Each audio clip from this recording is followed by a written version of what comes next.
Bom, para sábado eu não estou preocupado, irmãos, com relação a anos 80 e 90, porque a minha roupa é 80 e 90 até hoje. Não muda muita coisa dos anos 80 e 90 para mim, então, para mim, é sempre 80, 90, 70. Só não chega a 70 por causa daquela boca de sino, né? Eu lembro que quando eu era criança tinha uma foto lá em casa, estavam os 3 irmãos, eu, meu irmão mais novo do que eu e minha irmã. E eu tinha minha mãe colocou uma calça rosa, pink, em mim. Uma boca de sino desse tamanho assim, ó. A boca de sino era maior do que meu corpo. Aí é anos 70, mas anos 90 já é tudo certo. Vamos lá, queridos, Mateus capítulo 11.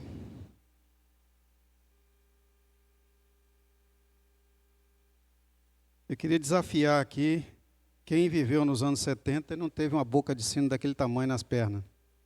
Hein, Martinei? É nóis, amiga, é nóis.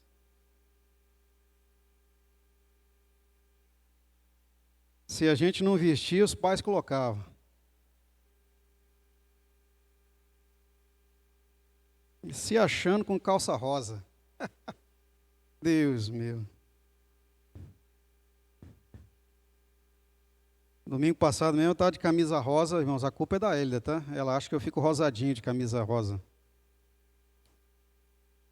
Vamos lá, a partir do versículo 28.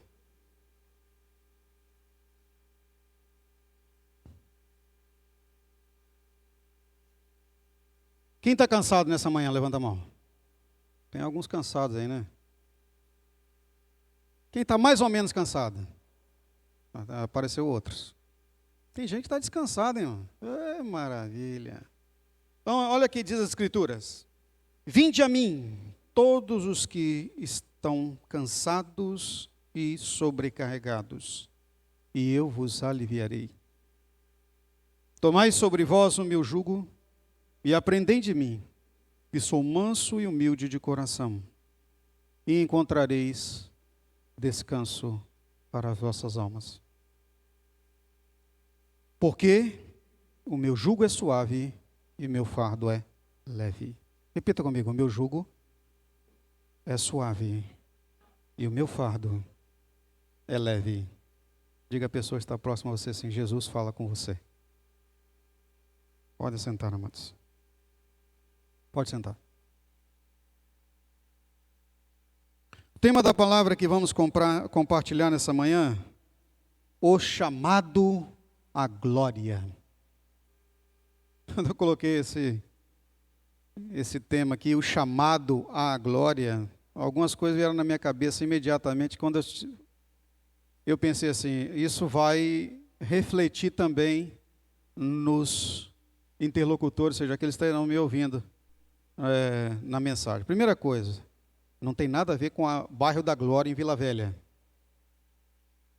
Tá?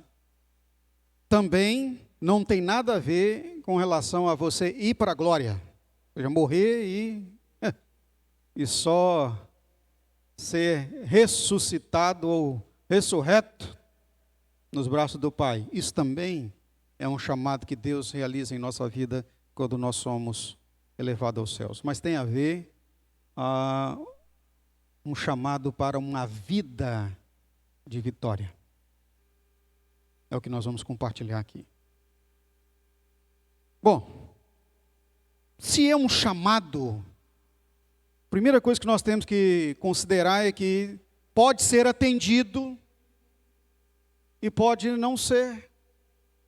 Ou seja, pode se desdenhar ou não dar razão ou não dar crédito ao chamado. Lamentavelmente, nós sabemos que muitos são os chamados, as Escrituras dizem isso, mas poucos são os escolhidos. A questão dos muitos chamados e poucos escolhidos, o problema não é do chamado. O problema é de quem se dá a escolher. Quando tratamos da questão de quem se deixa escolher, ou se dá a escolher, ou se adequa às exigências de escolhido, é porque existe um serviço a ser desempenhado enquanto somos chamados. Nós não somos chamados para o reino de Deus para sermos assistentes, ou seja, aqueles que estão assistindo, nesse sentido. Mas somos chamados ao reino de Deus também para não sermos assistentes no reino de Deus, ou seja, só auxiliares. Deus nos chamou e está nos chamando para sermos protagonistas com Ele. O protagonista é aquele que faz acontecer. O protagonista em uma cena é o principal. Quando se trata de um filme, ele é o ator principal. Mas espera aí, o ator principal não seria Jesus? Não, Jesus não é o ator principal, ele é o autor. Ele é o Senhor. Aqui na terra, nós somos os atores principais. Nós estamos na linha de frente, nós somos a vanguarda do reino de Deus. O chamado é o ativo na execução do evangelho, na execução da missão. Não é para ser auxiliar, não é para estar na linha de trás, não é para estar apenas assentado vendo as coisas acontecer, mas é para estar de pé e realizar. Então, quando trato aqui nessa manhã de o chamado à glória, é que Deus está nos chamando e nos delegando, outorgando a palavra da vitória, isso quer dizer a missão. Abra sua Bíblia, por gentileza, em Mateus capítulo 28, verso 20.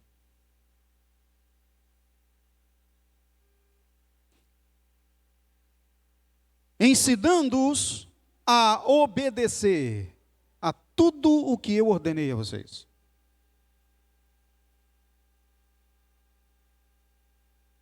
Eu gosto dessa expressão, quando as Escrituras trazem a expressão tudo. Isso quer dizer, é 100% da palavra. Nós somos chamados a ensinar tudo. As mais simples ações no reino de Deus. Às vezes nós recebemos uma mensagem, mas uma mensagem tão simples. Irmãos, mas é na simplicidade mesmo que vem os tropeços. Nós temos que tomar cuidado para não nos embaraçarmos com as coisas mais comezinhas dessa vida, sejam as mais simplórias que podem nos dificultar a ter uma vida de glória. Outra atenção aqui a essa palavra que estamos ensinando. O chamado à glória é o chamado de quem e para quem? É o chamado de Cristo. Nós temos que nos recordar do que, ou o que significa a palavra Cristo. Ungido de Deus. Aquele que foi o Messias enviado, ou seja, o enviado, para que nos fizesse separados para um determinado trabalho, uma determinada missão. E a missão, como já acabamos de compartilhar, é fazer a diferença aqui. Cristo em você. Abra sua Bíblia, por gentileza, em Colossenses, capítulo 1, versículo 27. Quando o apóstolo Paulo demonstra à igreja em Colosso qual era a missão, ele diz: a estes Deus quis fazer conhecido a gloriosa riqueza deste mistério entre os gentios. Ou seja, a missão que eles estavam desempenhando entre todas as gentes, que é Cristo em vocês, a esperança da glória. Repita comigo: esperança da glória. Cristo em você traduz às gentes, ou seja, a todos aqueles que estão à nossa volta, esperança. É possível, é factível uma vida diferente. É possível ter uma vida de paz. É possível, sim, ter uma família abençoada. Quando olham para os chamados, aqueles que atenderam e estão na missão. Olham para a nossa família e dizem, é possível casamentos resistirem a este tempo. Nem todos precisam passar pela destruição familiar, pelos enfrentamentos dos divórcios, pela violência doméstica, pelo desfazimento das famílias. É possível, tem gente que está vivendo feliz. E sabe quem são esses? Os que são os manifestantes da esperança da glória. Repita comigo assim, Cristo em mim, esperança da glória. Em Atos capítulo 1, versículo 8, Cristo nos delegou a ação de sermos testemunhas neste mundo. Mas recebereis o poder ao descer sobre vocês o Espírito Santo, e vocês serão então minhas testemunhas, tanto em Jerusalém, Judeia, Samaria, até confins da terra. Nós manifestamos às pessoas à nossa volta, até mesmo aos parentes próximos, que quando temos o Cristo em nós, nós podemos ter uma vida gloriosa. Quem está vivendo a vida gloriosa, levante sua mão e diga glória. Até você que está tendo enfrentamentos que estão difíceis de suportar, eu quero desafiar você a levantar a sua mão pela fé e dizer nessa manhã um glória bem forte. Nós sabemos que no mundo nós temos aflições, irmãos, mas Jesus, o Cristo, nos deu a esperança. No mundo vocês terão aflições, mas tem de bom ânimo, porque eu venci o mundo. Já está vencido. Está aí. Você sabe aquele inimigo que está de pé, só está precisando cair, só tombar? É o mundo. Ele não tem mais nem resistência, ele está aí porque o diabo ainda continua aí. O sistema mundano está aí, mas para nós já está derrotado, e isso no nome do Senhor Jesus Cristo. Estando em Cristo, não é? Que é aquele que delega-nos a missão, é aquele que nos chamou, nós precisamos ser os que atendem plenamente. Aqui tem uma atenção que eu quero lhes fazer nessa manhã, que nós temos que atender a Cristo totalmente. Não atender a Cristo naquilo que é conveniente para o eu, mas é atender totalmente ao que Deus espera de mim, ao que Deus me oportuniza. Lamentável, queridos, que muitos estão atendendo o chamado e acham que assim estão atendendo, mas em um determinado ponto, até aqui Deus está na minha vida, até aqui dá para ir, mas eu não consigo, não dá para ir mais além, não dá para renunciar a tudo. Afinal de contas, eu tenho a minha carreira, eu tenho o que eu acho, tenho o que eu penso, tenho o que eu sonho. Irmãos, isso não cabe no reino de Deus. Ou somos todo de Deus, ou não somos nada. A palavra em Apocalipse diz que o Senhor tem uma aversão, Apocalipse capítulo 3, uma aversão enorme ao que é morno, ou seja, mais ou menos. Todos nós conhecemos, e diz que o morno vai, vomitar. Quem já que teve a mais experiência de tomar água morna? Hein? Não é brincadeira não, né? Não dá. Causa ânsia de vômito. Não mesmo? É intragável aquele que é mais ou menos. Ele não é nem comprometido, nem descomprometido. Você não pode confiar. Não tem isso? Quem tem empresa, às vezes, tem funcionários assim. Tem aqueles que são comprometidos e aqueles, não sei se dá para... Você coloca ele numa escala, você fala assim, será que vai aparecer? Será que não vai? Será que vai dar certo? Marca o horário, não comparece. É complicado você acreditar naquele que é descomprometido.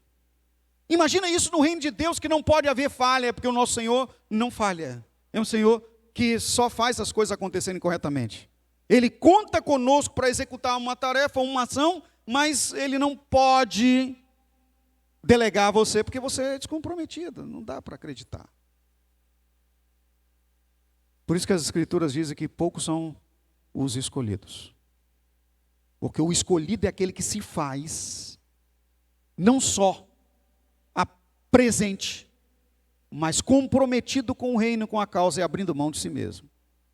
Como nós já inúmeras vezes compartilhamos aqui. Então, eu preciso me fazer ou me encontrar no status de escolhido. E eu quero destacar aqui algumas coisas que nós temos que corresponder para sermos os escolhidos. Nós sabemos que, pelo texto que acabamos de ler, que Deus chama todas as pessoas, 100% delas. Mas nem todos são os escolhidos. Ele diz: vinde a mim todos. Está aberto. A porta está aberta. Ainda está aberta, né? Logo, assim como foi lá nos dias de Noé, enquanto Noé estava construindo a arca, enquanto estava tratando a madeira, enquanto estava serrando os paus, enquanto estava fazendo as amarrações, enquanto os animais estavam chegando, começou ele jovial e já velho. Eu acredito que até, uma vez eu até compartilhei isso aqui, imagina, tem um velho louco ali construindo um grande barco onde não tem água. Acho que Noé se tornou naquele tempo até cortejo turístico. Se fosse hoje, era capaz de ter gente vendendo água perto de Noé. Imagina isso. Barraquinha de cachorro-quente, como que é? Food truck, tudo perto da arca, todo mundo ganhando dinheirinho, olhando, é o doido. Quem quer olhar o barco grande onde não tem água? Nem notaram que até era tão... Irmãos, eu acho isso tão fantástico, que o povo daquela época nem notou que os animais foram chegando. Mas não deram atenção, você imagina isso. Um casal de leão andando, chegando lá e aparecendo, de repente você, até os animais querem ver o barco grande. Passou a ser até um zoológico em área aberta. Irmãos, nós temos que parar para pensar, porque a gente lê o texto bem condensado e não paramos para imaginar. Eu gosto de imaginar e nem filme consegue traduzir isso. Você imagina o quanto de trabalho que deu para Noé. Os animais não chegaram tudo de uma vez. Vieram. E o pessoal achando que era normal. E a Bíblia fala até o dia que entraram na arca e selou a porta. A oportunidade acabou. Irmãos, quando Deus sela, está fechado. E uma coisa que precisa acontecer em nossa vida, meu irmão e minha irmã, é exatamente como a porta da arca em nossa vida. Nós estamos abertos para Deus até que o Espírito Santo entre em nossa vida. E precisamos deixá-lo selar, porque quando Ele sela, não tem metade. Não tem mais oportunidade para mudança. Não tem mais ocasião para outro chamado, a não ser a realização da tarefa. Deixa Cristo selar a sua vida por dentro, para evitar que você tenha acesso à fechadura e abrir a sua vida para outra coisa. E a palavra fala que o Senhor fechou e selou a arca, e ninguém mais podia entrar. Aí sim, as coisas aconteceram. A chuva começou a cair, a inundação. A Bíblia não narra como foi, mas é possível que muita gente correu. Noé, não socorre, abre a arca. Já foi. Já foi. Quando somos selados, queridos, nós somos fechados para o chamado da destruição e abertos para a glória. Aqui é uma escolha pessoal. Eu quero voltar novamente a Noé, porque eu acho fantástico Noé. Em um tempo que estava para ele tudo bem, família prosperando, filhos casando, Ele tinha 3 filhos, 100 cães, Jafé, as coisas estavam muito boas. Ia ver os seus netos, prosperar, mas Deus realizou um chamado a ele: construa um grande barco. E ele atendeu. Ele atendeu. Ele não olhou para as realizações, ele não olhou para a sua carreira, ele não olhou o que iriam dizer acerca dele, ele não se preocupou com o mundo e suas manifestações, não preocupou de que 100 anos ele foi chamado de doido e de louco. Ele apenas atendeu ao Senhor. Diga comigo assim: atender o chamado da glória. Agora pensa você, depois do tempo do dilúvio, as águas desceram, Noé desce na terra e ele sabia, só ele era de Deus.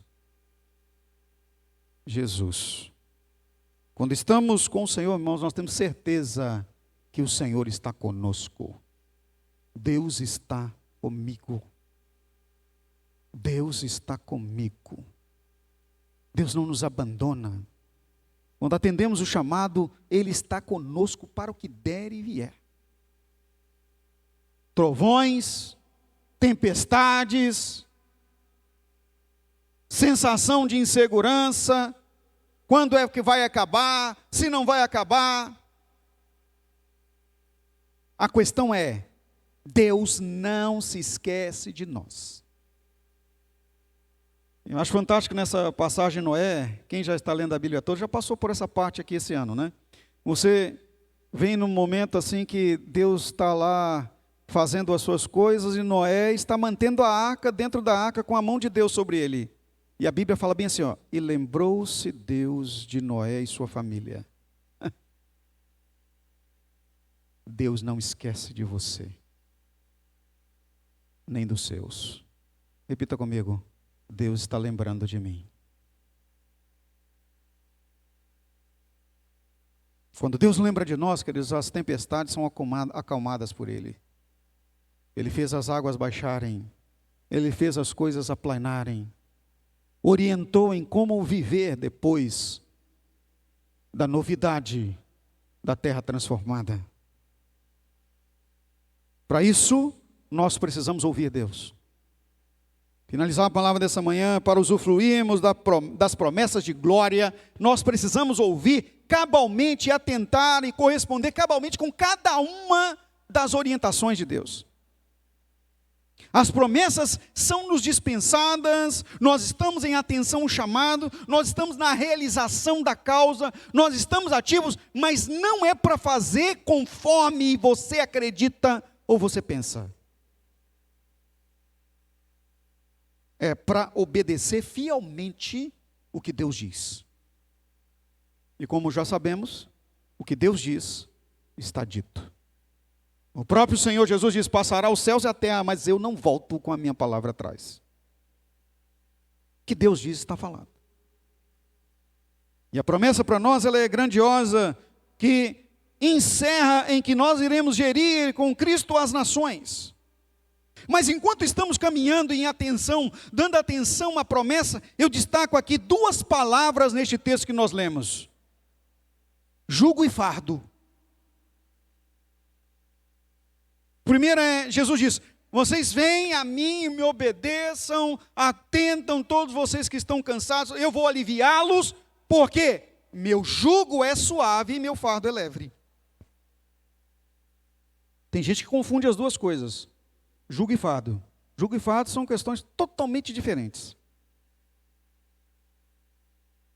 Hoje não tem muito conhecimento das pessoas do que vem a ser jugo, mas jugo é aquela madeira, um conjunto de madeira feito para você dominar o boi de carga, ou a junta de bois de carga, ou de arado. Ela vai nas costas do animal, não é? E se controla o animal, ou para arar a terra, ou então para puxar uma grande quantidade de peso, ou de material. Então o jugo é isso.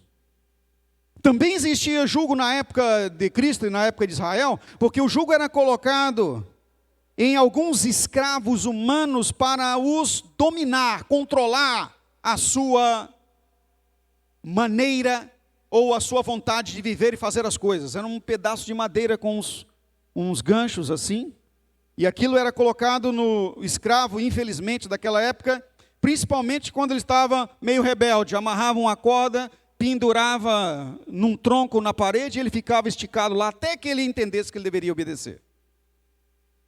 No Brasil escravagista, isso foi muito usado como ferramenta de tortura de escravos.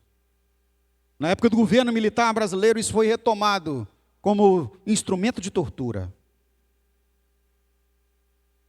Mas Jesus diz que o meu jugo é suave. Irmãos, entenda aqui uma coisa em relação à escravidão. Ou nós somos escravos do pecado, ou nós somos escravos da justiça. A questão é que a escravidão, o jugo que o pecado impõe sobre nós é de morte. É de afastamento pleno do alívio de Deus. Enquanto que saímos do jugo do pecado e entramos no jugo da justiça, nós somos aliviados com a liberdade com que Cristo nos chamou, propagada pelo seu sangue. Então, quando Jesus fala, o meu jugo é suave, é que nós não somos como escravos do pecado, mas nós somos como libertos por sua justiça.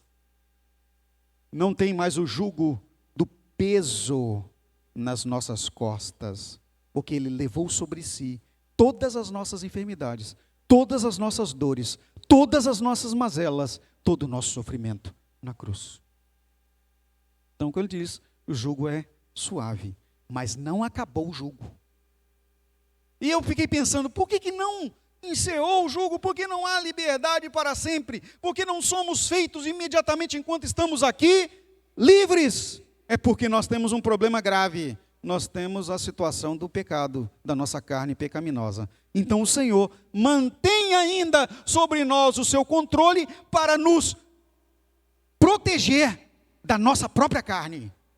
Então eu entrego o controle da minha vida, do meu corpo, da minha mente, todo ele ao Senhor, para que Ele me mantenha ainda no controle.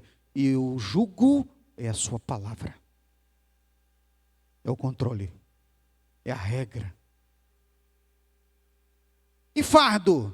Fardo e jugo não é a mesma coisa. Fardo é a carga que vai sobre aquele que está em jugo. É o que ele carrega.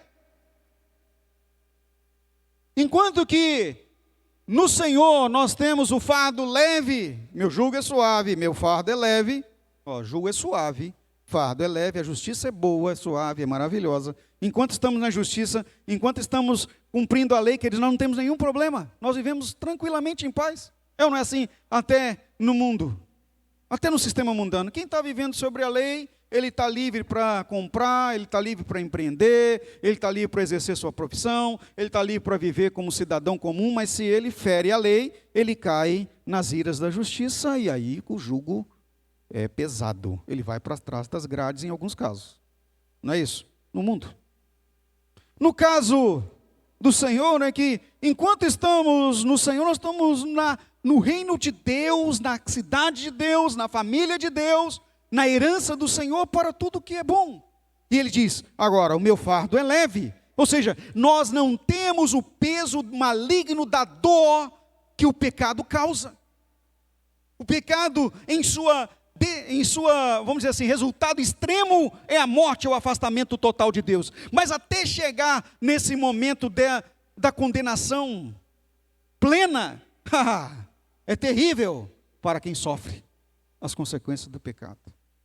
As consequências do pecado, elas se dão mesmo somáticas, ou seja, manifestam em nosso corpo, em nossas emoções, em nossas relações, naquilo que nós efetivamente venhamos a construir ou alcançar, até levar à morte.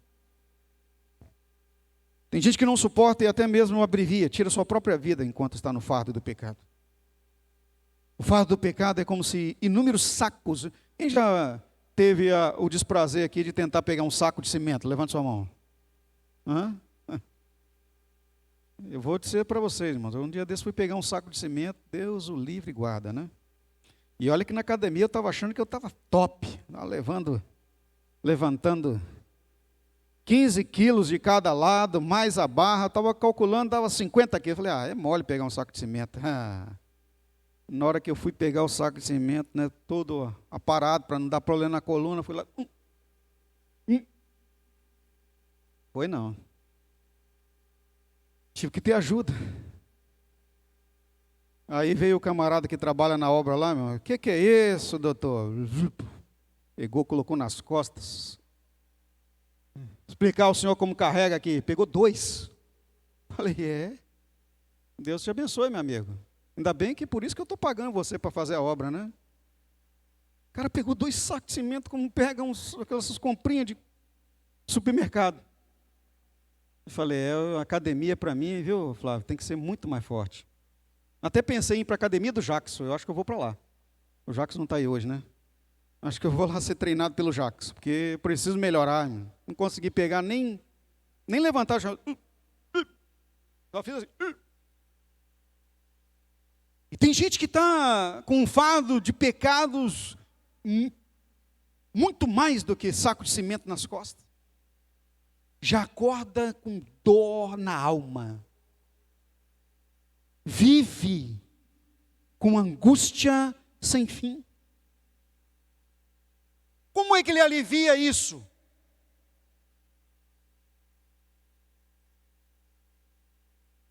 Cigarro,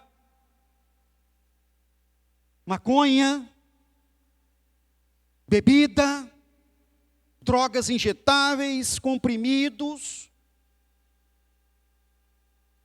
É assim que as pessoas estão vivendo no mundo.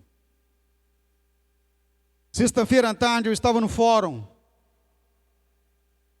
Tinha um cliente para tratar de complicações que a gente chama na vara de família de imputação ou determinação de alimentos. Eu estava lá aguardando e de repente chegou um senhor. Doutores, estava eu e meu sobrinho Rafael, que é advogado também, de vez em quando está aqui na igreja. Os senhores cobram para fazer uma consulta? Não, estou esperando aqui mesmo até a hora de abrir. O que o senhor precisa? E o homem despejou a vida. Que triste. 40 anos de casamento. Destruiu-se de uma hora para outra. E ele dizendo, eu nunca traí minha esposa, nunca pisei fora de casa, sou um homem caseiro. Mas de repente, a minha vida virou de cabeça para baixo. Hoje eu estou num psiquiatra. Tomo um remédio, esse. Foi falando dos remédios. Nem eu nunca tinha ouvido falar de muitos remédios. Eu não sou médico, né? Ele, pessoa desabafando, deixa eu desabafar. Não sei mais o que fazer. Pago isso para ela, pago isso, pago aquilo, pago aquilo. E meus filhos, um engenheiro, um médico, um outro trabalha nos Estados Unidos, lá numa grande multinacional, e ele na miséria, pensando em tirar a vida. Meu Deus! Quantos homens que chegam nessa idade tão felizes, porque seus filhos todos formados, pessoas ricas, ele com a chave de um BMW na mão, mas uma pessoa miserável, cheia de dinheiro e de dor. Então, o fardo é pesado. Depois que ele desabafou tudo, o que podemos dizer para ele o senhor está fazendo a coisa da forma errada. Já procurou aconselhamento conjugal? Não tem mais jeito. Nada tinha jeito. Já procurou aconselhamento profissional? Estou tomando remédio psiquiátrico. Então agora o senhor precisa mesmo de advogados. Se tudo já não deu certo. Mas o que eu quero traduzir para você é quanta gente está sofrendo sem saída. Não é? E uma das coisas que ele vacinou na conversa foi, eu não sou religioso. De imediatamente, para né, cortar o caminho que eu estava dando da conversa. Eu falei, então você precisa de advogado. Eu falei, Rafael, pega o seu cartão e entrega para ele.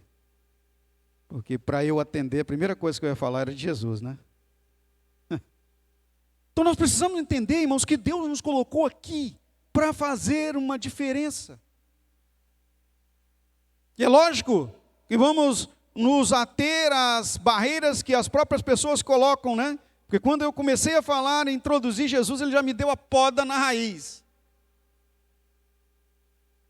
O pecado, o fardo está sobre as pessoas, está pesaroso, está incomensurável, seja, sem condição de ser carregado, mas contudo ainda preferem o fardo. Mas Jesus está dizendo, o meu é leve. E eu quero que nessa manhã, em nome de Jesus, você avalie como está a sua vida quando você está no Senhor plenamente. Você percebe a leveza.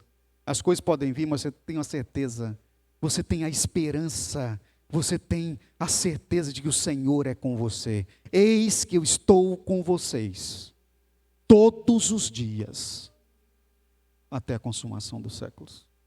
Todos os dias. Repita comigo assim, o Senhor da glória não me deixa só. Amém? Ele não te abandona.